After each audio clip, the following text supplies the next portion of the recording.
¿Se imaginan un espía metido en el bolsillo? Uno capaz de verlo todo, de oírlo todo, y sin que nos demos cuenta de absolutamente nada. Pues bueno, hoy vamos a desgranar la historia de Pegasus, un software que hizo que esa idea dejara de ser ciencia ficción para convertirse en una realidad y una bastante aterradora. De hecho, se llegó a calificar como el ciberataque más sofisticado de la historia. Y curiosamente todo esto arranca de una forma de lo más simple allá por 2016. Un activista de derechos humanos, Ahmed Mansour, recibe un mensaje de texto. A primera vista, uno más, parecía inofensivo, pero lo que prometía era una bomba. Nuevos secretos sobre la tortura en las cárceles de los Emiratos Árabes Unidos. Vaya cebo.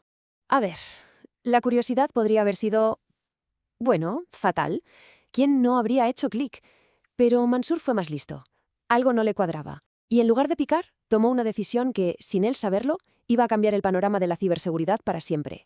¿Qué hizo? Pues reenviar ese mensaje a unos expertos. Y con ese simple gesto empezó a tirar de un hilo que desenredó una conspiración de espionaje a una escala global. Porque claro, ese enlace no era una puerta a ninguna información secreta, para nada. Era la llave que abría la jaula de un fantasma. Un software espía tan increíblemente sigiloso, tan potente, que se le acabó bautizando como Pegasus. Pero a ver, ¿qué es exactamente Pegasus? Porque no estamos hablando de un virus cualquiera, de esos que te meten publicidad. No, no, esto es otra liga.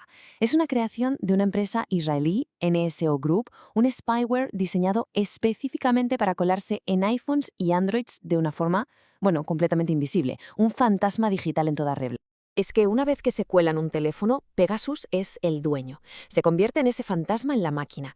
Y ojo, porque no se limita a leer mensajes o a mirar el registro de llamadas. ¿Qué va?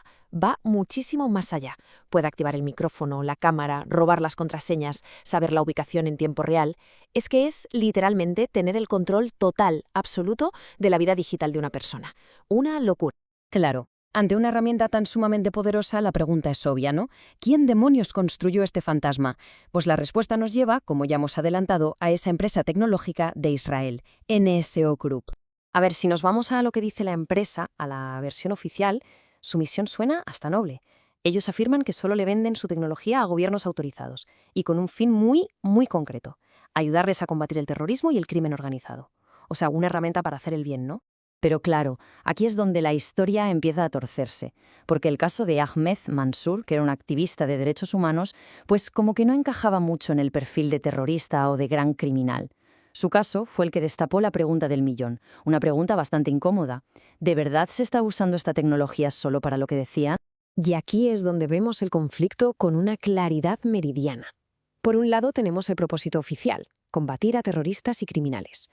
Y por el otro, la cruda realidad de las víctimas que se iban conociendo: periodistas, activistas, opositores políticos. La brecha entre lo que se decía y lo que se hacía era sencillamente enorme.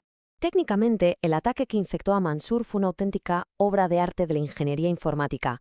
Ojo, porque explotó 3 vulnerabilidades del sistema iOS de Apple que nadie conocía hasta entonces. Son los famosos ataques de día cero o Zero Day. Y lo increíble es que en solo 3 pasos y con un simple clic en un enlace, Pegasus le hacía jailbreak al iPhone y tomaba el control total. Así de fácil y así de aterrador. Pues bien, el caso de Mansur fue solo la punta, la puntita del iceberg. Lo que empezó con un solo teléfono acabó convirtiéndose en un escándalo de dimensiones globales y tuvo unas repercusiones especialmente graves en América Latina, donde parece que la herramienta se utilizó de una forma, bueno, sistemática.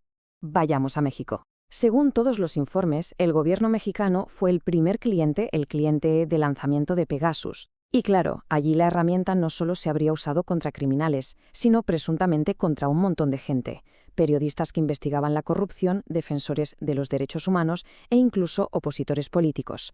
Luego tenemos el caso de El Salvador, que es especialmente alarmante. Allí, el espionaje llegó a ser tan masivo que la mismísima Apple, la compañía, empezó a enviar alertas directamente a los teléfonos de periodistas y de miembros de la sociedad civil. El mensaje era de película. Les decían: creemos que estás siendo objetivo de atacantes patrocinados por el Estado. Imagínate recibir eso en tu móvil. Esto demuestra que el acoso era implacable. Por ejemplo, en la República Dominicana se documentó el caso de una periodista cuyo teléfono fue infectado no una ni dos, sino 3 veces distintas entre 2020 y 2021. Es una prueba de la persistencia de los atacantes, de cómo buscaban crear un estado de vigilancia constante sobre sus objetivos.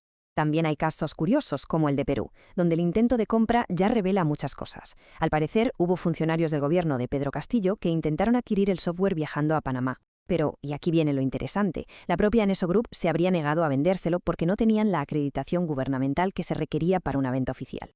Y en Colombia, pues vemos un ejemplo de libro de cómo estas herramientas se acaban desviando de su propósito inicial.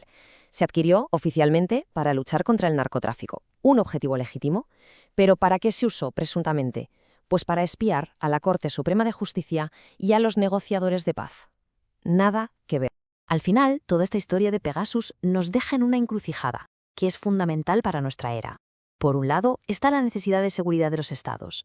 Por otro, el derecho fundamental a la privacidad de las personas. La tecnología ha hecho posible crear una herramienta de vigilancia casi perfecta. Y la gran pregunta que queda en el aire es, ¿dónde se pinta la línea? Y quizá la pregunta más importante de todas, ¿quién vigila a los que vigilan?